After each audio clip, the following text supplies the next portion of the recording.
Chapter 37. When I get home, I throw my backpack onto the floor, turn on the computer, and watch a few clips from The Daily Show. Even though they're really funny, I don't laugh. Lindsay opens my door and flops onto my bed. Hey, David. Hey, I say, signing on to my YouTube account. Make yourself comfy.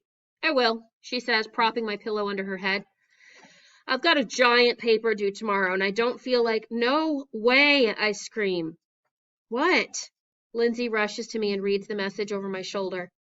David, she smacks me at the top of my head. This guy read about your videos on the Daily Show forum. He said you're hilarious and you have to make more.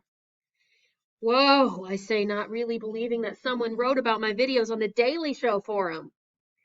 I guess people actually watch your videos, David. Maybe I should check them out. Yeah, I say, you wouldn't believe how many... Then I remember the daily acne forecast. I mean, there's only a small group of fans. You'd probably think the videos are lame. I shrug as though it's no big deal. But it is a big deal. I'm becoming famous on the internet. Hundreds and hundreds of people I don't even know are watching my videos and liking them and posting about them on the Daily Show forum. Then I think about Tommy Murphy telling me my videos are lame. I think about him sliding his finger across his throat at me in detention today, and about how completely alone I felt in the lunchroom. How can things be going so well online when I feel like such a schmo at school?